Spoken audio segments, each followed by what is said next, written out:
자, 소개하고는 다 했고 이제 차에 관한 얘기를 한번 해보겠습니다. 일단 제일 궁금한 게 벤츠 GLS는 이걸 일단 얼마 주고 어떤 조건으로 샀는지 궁금하다. 얘 같은 경우에는 법인 리스로 샀고, 왜냐면 우리가 그 개발업을 하니까는 지출을 하기 위해서는 할 수 있는 방법이 없어. 맞지. 개발업은 맞지. 뭐 인건비가 그래 나가도 뭐 직원이 많이 있는 것도 아니다 보니까. 맞지. 그래서 이 리스로 이 차를 뽑았죠. 2대를 뽑았어요. 똑같은 차량을. 흰색 하나, 검은색 하나. 검은색 하나. 벤츠 같은 경우에는 플릿이라는 제도가 있는데, 그때 당시에 뽑아서 9%씩 각각 할인을 받았으니까 그것도 한 1,000만 돈 넘죠. 그래서 가격이 얼마지 이게? 이게 원래 출고가가 1억 4,060만 원. 1억 4,060만 원. 60만 원 왜 붙이는가 모르겠네. 거기서 1,000만 원 할인 받고 약 1억 한 3천쯤? 지금 그래서 한 1,000, 한 300 이 정도는 받았지. 1억 2천 몇백이네. 응. 보험료는? 보험료도 모르나? 보험료는 그때 당시에 어차피 우리가 신규 법인이다 보니까 이게 그때 300 얼마인가 나갔다. 자차 포함해서? 자차 포함. 그 전에 내가 못 탔지 이거? 전에? 난 뭐 여러 차 탔지. 뭐 그 BMW 3GT도 타고 뭐. GLS 이거 후보군이 좀 있었을 텐데 아무래도 현장을 많이 가니까 SUV로 나는 원래 이제 세단을 더 좋아하고 총각대나 애기들 그거 할 때 박스카를 되게 좋아했어. 그래서 그 박스카 하는 게 좋았는데 이제 현장을 많이 가다 보니까는 우리 개발지 현장 같은 경우에 아무래도 밑에가 밑에 바닥이 낮으면은 그렇지. 좋을 게 다이기도 없으니까 그래서 SUV를 사자 이래서 사실 처음에는 GV70을 봤거든. GV70? 그래서 금정 현대에 가서 GV70을 봤는데 너무 작지? 생각보다 작아. 너무 작지? 그래가지고 이건 아닌 것 같다. 그래서 GV80도 80. 봤어. GV80은 좀 그나마 큰데 이제 별로 안 이것저것 옵션질을 하니까는 거의 뭐 거의 뭐 9천만 원. 8, 9천 나오지. 못한 1억이더라고. 맞지. 그래서 1억 돈을 조금 못한 1억을 주고 굳이 우리가 국산을 살 이유가 있나? 그 다음에 아우디를 갔어. 아우디를 가가지고 Q7을 보고 Q7에서 되게 만족스러운데 또 Q7 보니까 또 세단이 보이길래 A8이 그때 폭풍 할인했단 말이야. 엄청 많이 했지. 그래가지고 A8을 또 보니까 안에는 되게 만족스러운데 좀 아니더라고. 왠지 아빠차 같은 느낌이라 가지고 그 포기하고 서울에 업무차 볼 일 있어가지고 간 김에 서초에 있는 캐딜락 그 에스칼레이더 그 신차가 7월달에 출고가 되는데 그 차가 뭐 미리 전시가 돼 있다 하더라고. 그래서 그걸 봤는데 와 정말 크더라고. 너무 크다 그래. 난 너무 커서 너무 사실 크다, 나는 좀 소형차를 좋아하는데 근데 에스컬레이터는 얼마나 돼? 그때 1억 6천인가 이렇게 비싸구나. 하길래 일단 가격도 비싸고 실내 내부의 이 디테일이 너무 좀 고급진 맛이 없어서 그거는 결국에는 원래 제일 엔트리는 걔가 1순위였어. 에스컬레이터가? 근데 포기하고 나랑 동업하는 대표님 같은 경우에는 벤츠였거든. 그래서 이제 벤츠를 타자. 나는 내심 X7을 사고 싶었단 말이야. X7도 괜찮지. 외관은 되게 내가 좋아하는 감성이라서 X7을 사고 싶었는데 실내가 별로. 아니 실내가 이 뒷자리가 2인용이더라고. 구석이 3열이고 3명이고 그래서 나는 애가 3명이잖아. 그러면 분명히 누구 하나는 뒤로 가야 되니까 그래서 그걸 조금 망설였었지. 근데 금액은 비슷하잖아. 금액은 걔가 조금 싸. 조금 조금 싸자. 싸지. 진짜 조금 싼 수준이고 벤츠 이걸 봤는데 얘가 되게 고급지더라고.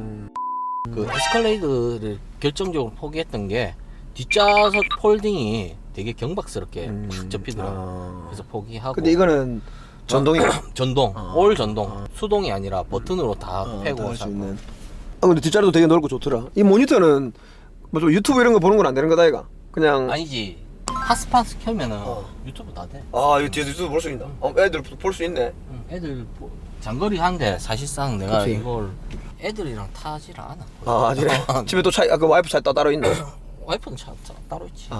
내가 지금 개발업을 하겠다 해가지고 한 게 2월 달에 법인 설립했거든. 그러면서 월화수목 금토 일까지 다 출근하니까는 계속 쉬는 일하고 날이 없어. 내가 쉬는 것보단 이제 직원들은 로테이션을 한 번씩 쉬는데 나는 거의 안 쉬지. 너 대표님도 그렇고. 똑같이. 언제까지 그럴 거고? 8월달 분양하고 다 입주될 때까지 그래야 어느 되나? 정도는 완료가 돼도 근데 일단은 집에 있는 것보다는 밖에 있는 게 난 이해하잖아. 나도 이게 공장에서 편해. 이게 편해. 일하는 게 편하다. 그래서 너희 애들은 다 키웠잖아. 몇 살 몇 살이지? 우리는 중학교 2학년, 초등학교 5학년, 초등학교 2학년 다 키웠네. 저기 알아서 다 모르겠네. 이게 7인승이긴 해도 거의 7인이 안 타지. 나나 뭐 손님 요 정도 타는. 그럼 뒷자리에도 의자 올라온 게 있나? 3열까지 3열 다 전동으로 아 다 되네. 응. 저건 그냥 네가 접어서 짐 올려놓은 그렇지. 거고. 짐을 많이 싣으니까는. 지금 몇 개월 탔지?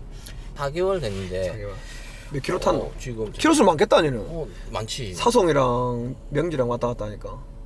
15,000 탔을걸? 와 벌써 15,000. 14,000. 15,000. 15,000. 내가 차 지금 G80 1년 7개월 탔는데 아직 13,000km인데 와. 지난주에 정기 점검 받았거든. 어. 저 엔진 오일 갈고 엔진 오일 교환은 무상으로 몇 번 해주는데? 몰라 뭐 10만 킬로 때까지는 무상인 걸로 알고 있는데. 그래? 응. 그거 가서 공짜로 해주네. 응. 좋더라. 그래 벤츠인데 심지어 이거 GLS인데. 이거를 사실 사기 전에 이제 개발이나 이런 어. 하는 사람들의 좀 그 전문직스러운 사람들은 보통 이 보면 건조에 있는 사람들이 지바겐을 많이 타더라고. 그 지바겐. 걔를 되게 탔어. 근데 걔는 뭐 출고가 아예 안 돼.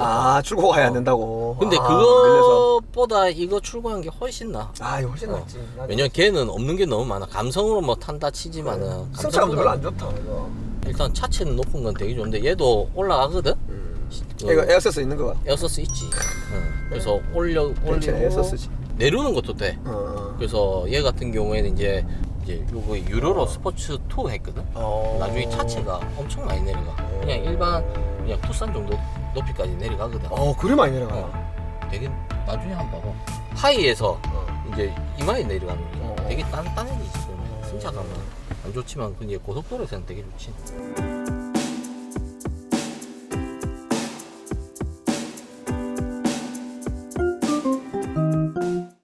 동대표의 토크타임. 오늘은 부동산 얘기입니다. 개중에 부동산 얘기 중에 제일 중요한 금리 얘기입니다. 초보분들, 뭐 잘 모르시는 분들, 차만 좋아하시는 분들 이거 꼭 들으세요. 제발 스킵하지 마시고. 고수들은 듣지 마시고요. 정말 쉽게 얘기할 겁니다. 그냥 진짜 저는 부동산 기초, 금리에 대한 기초만 얘기할 거니까요. 몰라도 들으세요. 몇 번 듣다 보면은 알게 됩니다. 뉴스도 관심을 가지게 되고요. 진짜 쉬운 건데 제일 중요한 겁니다. 금리. 한번 얘기해 볼게요. 금리는 이겁니다. 내가 뭐 신용대출을 하든 뭐 카드론 대출을 하든 대출을 하면 이자를 내잖아요. 차도 마찬가지입니다. 자동차 할부하면 이자를 내잖아요. 그 이자를 결정을 짓는 게 제일 중요한 게 한국은행에서 정하는 기준금리입니다. 기준을 잡는 금리라고요. 한국은행이 우리나라에서 돈을 찍어냈잖아요. 국민은행, 우리은행한테 만약 1억 빌려가면 내가 0.75%만 받을 테니까 너는 거기에서 너희 뭐 안전마진을 더해서 고객들한테 이자를 쳐서 받아라. 이게 되면은 이게 실질금리입니다. 그래서 한국은행에서 정하는 거는 기준금리고요. 우리가 실제로 쓰는 금리는 실질금리라고 합니다. 이 갭이 차이가 많이 나죠. 일단은 깜짝 놀라셨겠지만 기준금리는 0.5%였다가 한 두세 달 전에 0.25% 올라서 0.75%밖에 되지 않습니다. 이 가까운 나라인 미국과 일본은 거의 제로 금리에 가깝고요. 그만큼 돈을 많이 빌려주겠다는 거죠. 대한민국도 마찬가지입니다. 근데 요즘에 신용대출 쓰시는 분들, 뭐 주담대, 그러니까 주택담보대출 쓰시는 분들, 전세 대출 쓰시는 분들 보면 지금 이자가 뭐 기본 3%, 4%, 5%, 6%도 요새 나옵니다. 이게 뭐냐? 기준금리는 0.75%인데 은행에 내가 빌리니까 5%를 내야 돼요. 그러면 이 금리 차이만 4%가 넘게 나잖아요. 이게 예대 마진이라고 하는 겁니다. 은행에서 수익을 가지는 거죠. 예금과 대출로 인한 갭으로 먹고 사는 게 은행입니다. 그게 예대 마진이라고 하는데요. 이 예대 마진이 지금 대한민국이 되게 높습니다. 뭐냐? 정책적인 또 얘기입니다. 기준금리는 오르진 않았는데 실질금리만 엄청나게 올랐어요. 보통 기준금리가 0.75%면은 뭐 아무리 예대마진 더 한다고 해도 한 3%대 정도 선 대출 이자를 받는 게 맞는데 정부에서 금융감독위원장이었나 이 바뀌신 분이 되게 가계부채를 많이 쪼으시는 분이었습니다. 사실 이게 저는 부동산 값을 잡기 위한 수요 억제책이라고 생각합니다. 전세자금 대출도 요새 막는다는 얘기를 많이 했죠. 매매자금 대출도 막는다는 얘기를 많이 했습니다. 지금 이제 대선 전까지 집값을 안정화시켜야 되는데 우리가 뭐 다주택들 쪼는 것도 엄청나게 해봤어요. 지금 다주택자 양도세가 82.5%에다가 종부세도 이번에 받으신 분들 있죠. 종부세도 폭탄 받았어요. 내년에는 완전 핵폭탄입니다. 뭐 취득세도 지금 다주택자들은 12.6%, 뭐 어마어마합니다. 세금이 국가에서 다 떼가요. 그러면서도 집값이 안 잡히니까 마지막으로 할 수 있는 게 이제 대출입니다. 옛날부터 뭐 한 몇 년 전부터도 그 서울의 쪽에는 15억 이상 아파트들은 대출도 안 됐어요. 그래도 집값 안 떨어졌죠. 돈이 실제로 없으신 분들, 뭐 3억대, 6억대, 9억대 아파트 사시는 분들은 대출 없이 사기 힘들잖아요. 저 또한 마찬가지입니다. 근데 이 대출을 많이 옥죄이면서 대출 이자료가 많이 올라갔습니다. 정부에서 진짜 사실 뒤에서 긁어가지고 올리라고 한 거예요. 대출을 좀 작게 해주라고. 불쌍한 서민들이 피해를 보고 있다고요. 부동산 값이 억지로 올라가니까 이거를 수요를 억제하려고 억지로 이 실질금리를 많이 올려놨다고요. 분명히 내년에 예대 마진이 많이 높아져가지고 은행들 수익률도 좋을 거예요. 제일 기본만 얘기하고 핵심만 얘기하면 기준금리는 0.75%밖에 안 되지만 부동산을 잡기 위한 수요 억제책, 반시장적인 정책으로 인해서 실질금리, 우리가 내고 있는 금리는 되게 많이 높습니다. 이게 계속되지 않는다고요. 내년 초 되면 또 푼다는 얘기를 한다고요. 결국에는 대선 전까지 저는 부동산 값을 안정화시키기 위한 강제적인 수요 억제책이라고 생각하고 그 피해는 우리 서민들이 보고 있습니다. 이걸 좀 아셔야 됩니다. 그래서 제일 중요한 기준금리도 이제 조금 올라간다고 하지만 실질금리는 더 높다는 거, 기본적인 기본 금리 얘기하면서 오늘은 토크타임 마치겠습니다. 쉬웠으면 좋겠고 이해 안 가면 한 두세 번 보세요. 인터넷 검색도 해보고. 감사합니다. 정영민TV의 몽대표였습니다. 끝.